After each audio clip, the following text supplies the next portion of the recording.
Analogue pedal भन्दा चाहिँ मलाई डिजिटल पेडल अनि भेस्टिजहरू चाहिँ प्लगइनहरू चाहिँ किन मनपर्छ भन्दाखेरि मुख्य रिजन भनेको चाहिँ एनालग पेडल यति धेरै एक्सपेन्सिभ हुन्छ नि। एउटा राम्रो डिजिटल पेडल किन्नु पऱ्यो भने अथवा कुनै मोडुलेसन पेडलहरू नै तपाईँले किन्नु पऱ्यो भने 40,000 50,000 60,000 अझै महँगो पनि पर्छ क्या।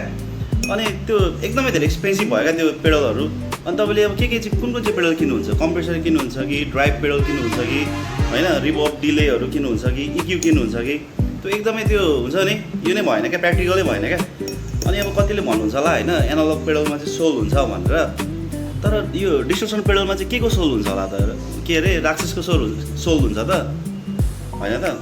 त्यही भएर चाहिँ मलाई एनालग पेडलहरू अलिकति मलाई त्यो मेरो लागि होइन त्यो चाहिँ।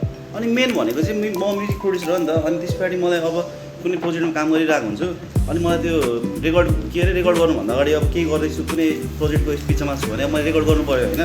त्यसमा चाहिँ अब एम्पहरू सेटअप गर्नु पऱ्यो, रुम पनि त्यस्तै चाहियो। अनि त्यो धेरै हुन्छ नि इक्यु त्यो सेटिङ्सहरू मिलाइरहनु, त्यो एकदमै धेरै झन्झट हो क्या। अब मैले प्लगइन चलाएँ भने चाहिँ सिधै म रेकर्डिङ गर्ने बेलामा टक्क गिटार मेरो अडियो इन्टरफेसमा जोड्छु होइन, अनि सुइसी रेकर्ड गर्न थाल्छु क्या। त्यो एकदम धेरै झमेलै हुँदैन क्या। तपाईँहरू थाहा नै छैन कति धेरै झमेला हुन्छ भने नि एम्पहरूबाट रेकर्डिङ गर्नु पऱ्यो भने, पेडलबाट रेकर्डिङ गर्नु पऱ्यो भने। अनि त्यसबाट ल रेकर्डिङ त गऱ्यौँ अरे, दामी टोन पनि आयो अरे होइन। अनि रेकर्डिङ गरिसकेपछि एक दुई दिन पछाडि तपाईँलाई डिजिटल कुनै अब डिलेको मानौँ, डिलेको चाहिँ अब साउन्ड अलिकति ठुलो आयो, अब त्यसलाई घटाउनु पऱ्यो भने तपाईँसँग त्यो अप्सनै हुँदैन कि त। त्यसको लागि तपाईँले अब डिआई रेकर्डिङ गर्नु पऱ्यो होइन, अनि लास्टमा कुरो एउटै हो फेरि भनेको। त्यही भएर चाहिँ अनि त्यो झमेला काम भयो। अनि अर्को भनेको चाहिँ डिजिटल पेडल चलाउँदाखेरि चाहिँ एनालग पेडल चलाउँदाखेरि चाहिँ अब मानौँ 5-6वटा पेडल त हुन्छ, अनि त्यसमा तपाईँको प्याच केबल्सहरू, पावर ब्रिकहरू धेरै झन्झट भयो नि त त्यो त। अनि तपाईँलाई एउटा तपाईँको कुनै प्याच केबल बिग्रियो भने मानौँ कुनै दिन सुरुमा त नबिग्रेला होइन, तर कुनै दिन बिग्रेको दिन तपाईँलाई थाहा हुन्छ क्या। अब त्यतिखेर अब के गर्ने, अब कुन बिग्रियो यता अब सोको बिचमा छु आफू अब होइन। अनि त्यो कुन बिग्रियो भने थाहा पाउनलाई पनि तपाईँ त्यतिखेरसम्म तपाईँको सो नै सकिसकेको हुन्छ क्या। अनि अब पोर्टेबिलिटीको त कुरै नगरौँ, अब हामी सबै प्रायः नेपालमा बाइकमा हिँड्छौँ होइन, म्युजिसियन्सहरू।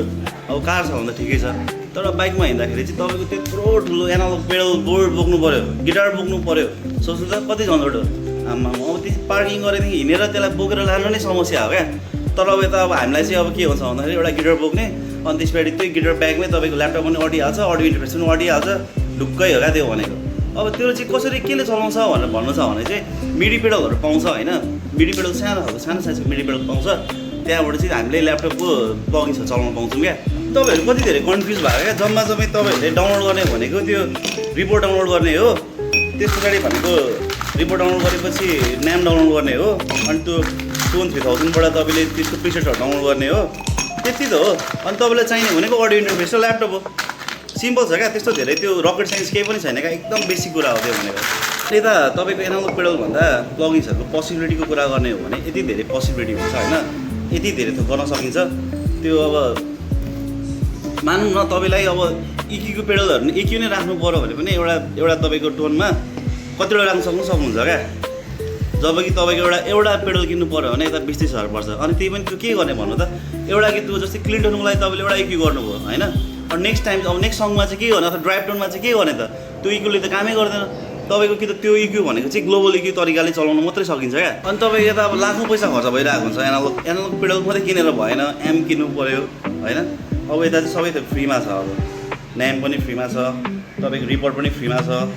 अनि तपाईँले अब एउटा पेडल चाहिँ किन्नु पऱ्यो, एउटा पेडल चाहिँ किन्नु अब लाइभमा बजाउनलाई कसरी बजाउने भन्दाखेरि चाहिँ एउटा पेडल चाहिँ चाहिन्छ तपाईँहरूलाई, द्याट्स इट। थोरै पैसामा धेरै आउटपुट पाउनु भयो क्या। अनि अब एनालग पेडलमा तपाईँको आज एउटा टोन छ होइन, भोलिको दिनमा त्यही टोन हुन्छ भने त्यो टुङ्गो हुँदैन। तर अब यता हाम्रो प्लगइन्सहरू चलाइसक्दा भनेको चाहिँ तपाईँको एभ्री टाइम क्या त्यो कन्सिस्टेन्सी हुन्छ क्या एउटा टोनको क्या, जहिले पनि त्यो एउटै टोन पाउँछ क्या तपाईँहरूले। एनालग पेडल भन्दाखेरि चाहिँ मलाई चाहिँ प्लगइन्सहरू नै राम्रो लाग्छ, किनभने मेरो वर्कफ्लो पनि राम्रो हुन्छ है त। चियर्स।